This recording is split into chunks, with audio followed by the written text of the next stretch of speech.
Hey everyone, Julia from Sunday Sounds here. In this video, we're going to take a look at our song-specific patch designed in the style of the song you see on the screen. I'm going to demonstrate this song patch in its original key and at its original tempo. You can change the key you play or hear the song patch in by using Easy Transpose, and you can change the tempo as well.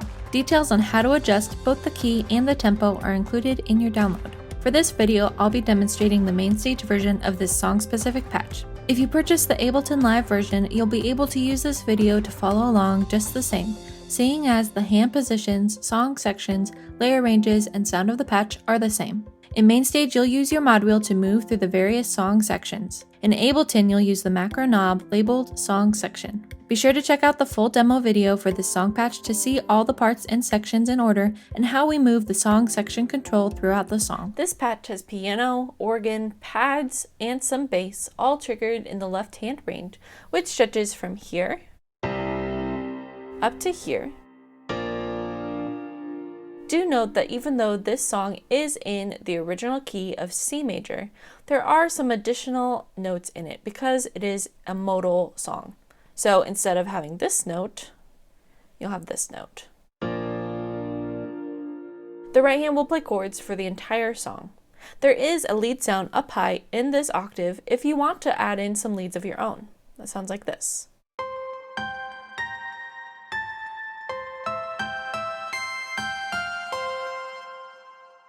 So if there's any part of the song where you want to do some octave lead stuff and trigger that lead sound up high, you can do that if you'd like. But I'm just going to play chords throughout the entire song. You'll start the song with the song section control all the way down. For your intro, your verses, pre-chorus, and bridge. At halfway will be the chorus and the refrain. And all the way up will be the final chorus and the final refrain. And remember that whether you're in MainStage or Ableton Live, these positions are the same.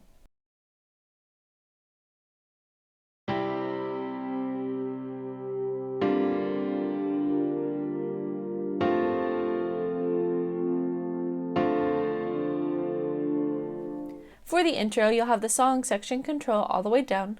You're going to play single notes in the high octave of your left hand and chords in your right hand. Here's how I like to voice those chords.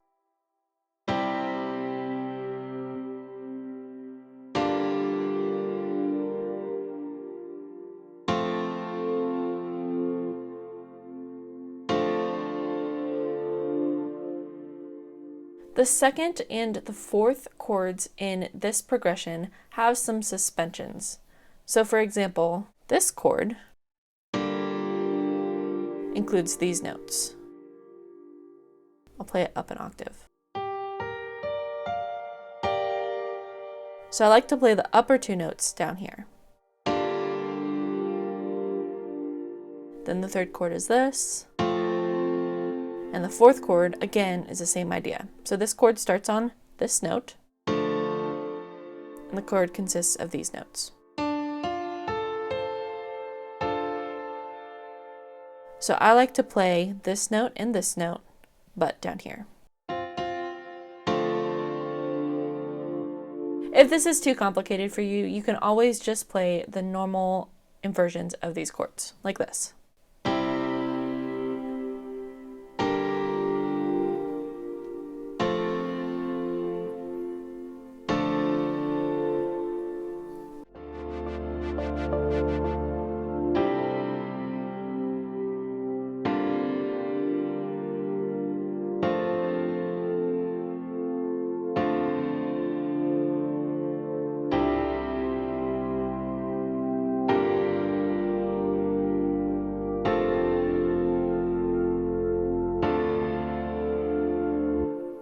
For the verses, you'll have the song section control all the way down.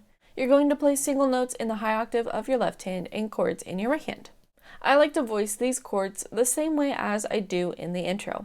But remember, like I said in the intro section, that you can voice these chords in regular inversions if you'd like, just your normal standard inversions of the chords. There's also an additional chord at the end of this verse that you don't play in previous parts, and that is this chord. The second time you play the verse, you'll play everything the same way for the first half. Then halfway through the verse, I like to add the low octave of my left hand just to build this section.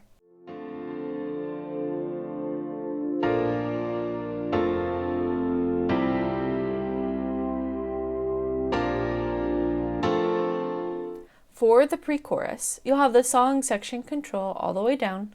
You'll play octaves in your left hand and chords in your right hand. For this part, the chords move pretty quickly, so I'll just play it with both hands for you to see.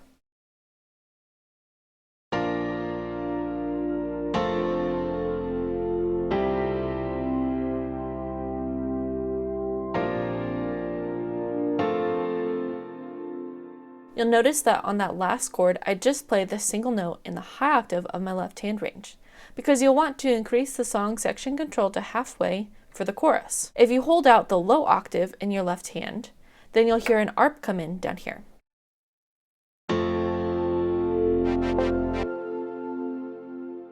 However, if you would just play the high note, then you can add the octave on the downbeat of the chorus.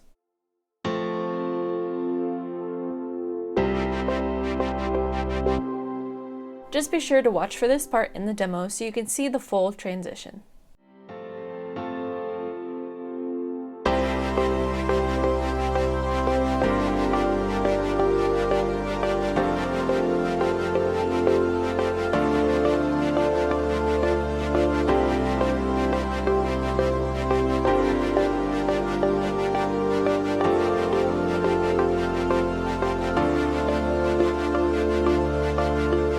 For the choruses, you'll have the song section control at halfway.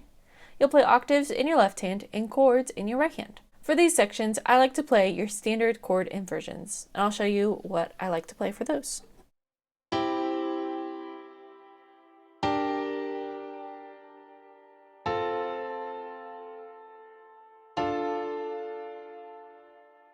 You'll play the second chorus the exact same way. And then for your final chorus, towards the end of the song, you'll have the song section control all the way up, and you'll play everything the same way.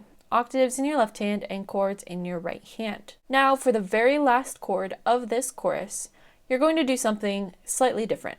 You're going to hold out the last chord, which is this chord by the way, the 2, for 5 beats. This then moves into the refrain.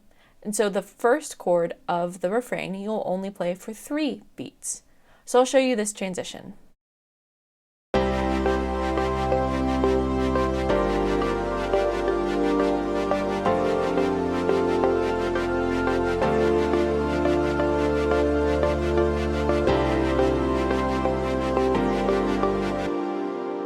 This part can get a little tricky with the arps that are going on in the lower left hand range. You'll want to make sure that you keep your pedal down the entire time and only refresh it once you've switched to your new chord.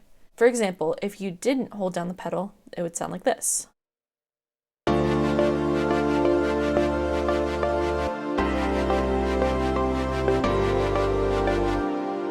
It's just broken up. And so then every time that you reattack your notes, the arp will start over. Versus if you keep your pedal pressed down until you play your new note, the arp will continue as expected. So this is what that would sound like.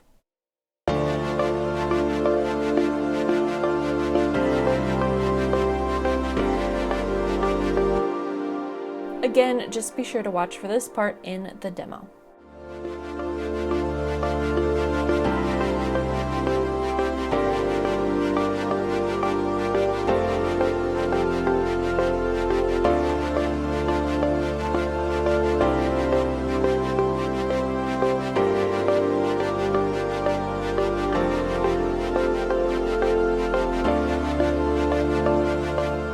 For the refrain, you'll have the song section control at halfway.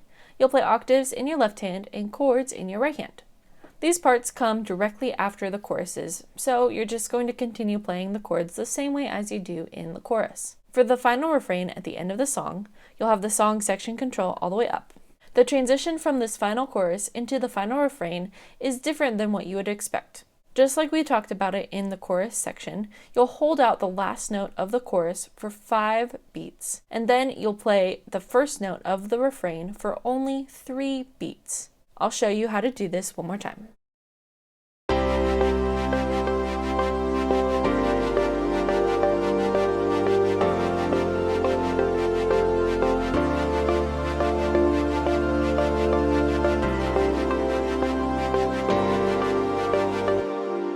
This final refrain at the end of the song, you'll play through 2 times. So the second time you play the refrain, you'll play that first chord 4 full beats.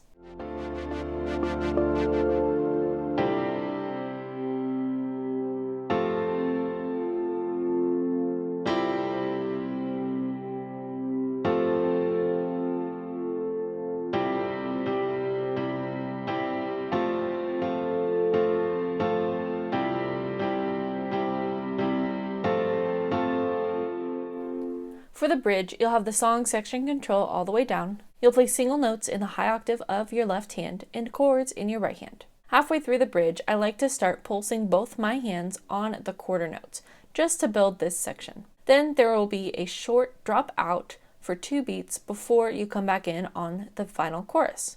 So that line would sound like this.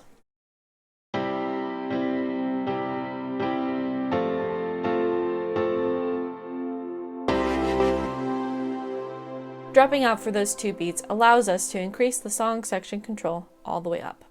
Be sure to watch the full demo video to see all these parts in order and how we move the song section control throughout the song. Song-specific patches work best in the Sunday Keys template for MainStage and Ableton Live. Sunday Keys gives you all the sounds and tools you need to play live worship keys, and all of our song-specific patches integrate seamlessly with Sunday Keys. You can learn all about Sunday Keys for MainStage and Ableton Live on our website. Thanks for checking out this song-specific patch. I'm Julia with Sunday Sounds, and I'll see you next time.